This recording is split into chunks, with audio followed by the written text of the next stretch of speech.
Hello everyone, so today I will be, my reputation only will be again Shamreen Khan, and hers was, her claim was being responded to, supporting small businesses rather than large corporations has a significantly positive impact on America's economy and the modern day American. Her secondary claims were small businesses propose better employment opportunities to corporations. Her second one was that small businesses create more economical growth with the new innovations in corporations. And her third one was small businesses adhere to the needs of their customers with more care in cooperation. So my first one was that when she had first proposed that small businesses propose better employment, I'm coming back with exactly what is a small business, what does a small business consist of. So according to the Washington Post, the SBA, which stands for the Small Business Association, considers firms with fewer than 500 employees. So most employers aren't interested in growing past a certain point, and they will stop once they reach a certain size. So once they are there, they will not give the opportunity to grow, giving more opportunity for other employees in the future. And continued in the article, it says companies with more than 500 workers, which usually are larger corporations, bigger businesses, employed about 45% of the workforce, yet contributed 65% of the jobs created since 1990. So basically, the larger corporations that have lasted longer have been able to employ more. And then another citation that I found during there in the same article in the Washington Post, it said during the recession, many of the 8 million workers who lost their job were actually employed by the small businesses because they weren't able to keep them, due to job security. And one of the points she did make during her speech was that technology makes it easy, she had put that it often is more difficult to communicate with management when you are in a larger corporation. So as I was looking into it, technology nowadays, everybody communicates with emails. Email usually you can get back within a couple hours, a day, and she had quoted that it often takes days or weeks to get back to you with larger corporations. In regards to her second one that she had put, smaller businesses create more economical growth. So, and the SBA administrator, Karen Mills, argued that while startups receive a great deal of attention, there's another segment of businesses that can fuel economic growth, which is existing establishments, which are larger businesses that can still provide longer economical growth. And larger businesses not only help here in the United States, yes, they are outsourced, they do outsource globally. And my third and final that she had listed, which again was that small businesses adhere to the needs of their customers with more care than corporations. In regards to that one, I feel there was not a lot of evidence. There was a stat, but she did not have much information relevant to that. I felt that was more of a personal statement that she says smaller businesses care more for their employees and their customer service. So I work for a large, because she had responded with a personal statement, so I will respond with a personal statement. I work for a large corporation, a large business. I feel my company cares for me as an employee, and we care for our customers all the same as well. I don't feel if I were to work for a smaller business, it would be any different. I feel it all depends on the type of business, whether it's a small or large business. So therefore, often also larger businesses will sometimes have customer service surveys. So if you notice, if you go to a bank, if you go sometimes to the doctor's office, they'll have little boxes that say, tell us what you think, tell us your customer service. You don't often see that in smaller businesses.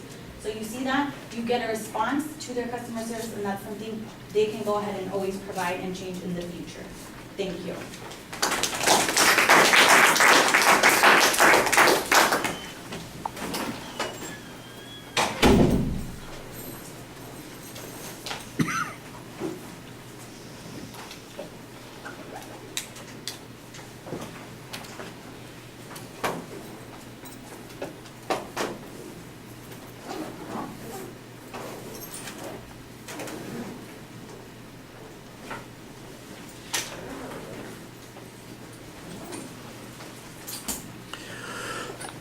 All right, the setup of the argument is fine. You outlined the advocate's points pretty clearly. On the employment issue, I thought you did a nice job explaining the difference between smaller and larger businesses. And then you had a very good statistic that talked about how Although they have a smaller proportion of the workers, the larger businesses have generated a substantial part of the new jobs since 1990. That's a great statistic that demonstrates the impact on employment from large businesses. And that directly contradicts the advocate's position. So I think that that's a good answer.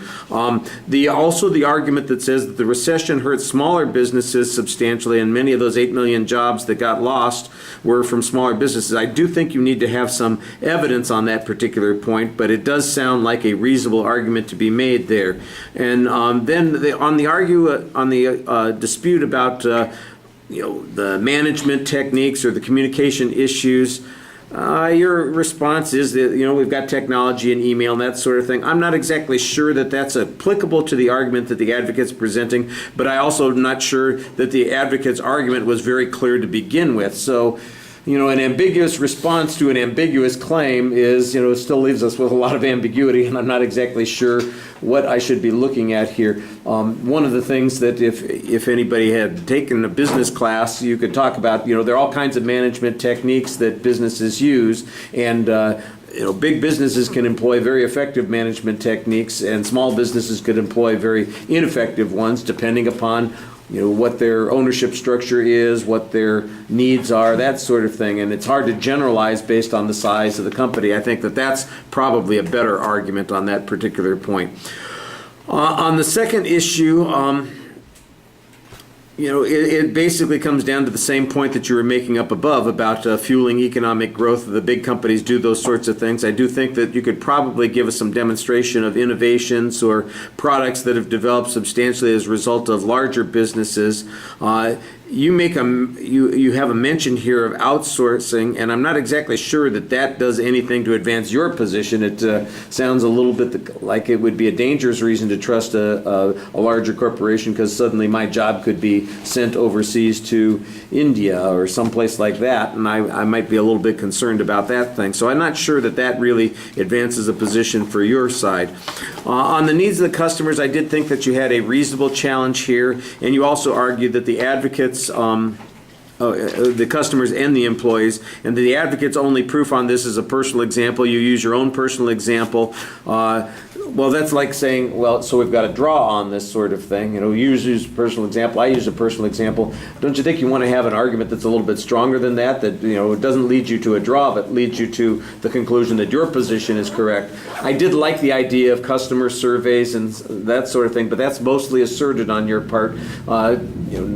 With technology, small businesses do all that kind of surveying on a regular basis. By the way, Gesundheit.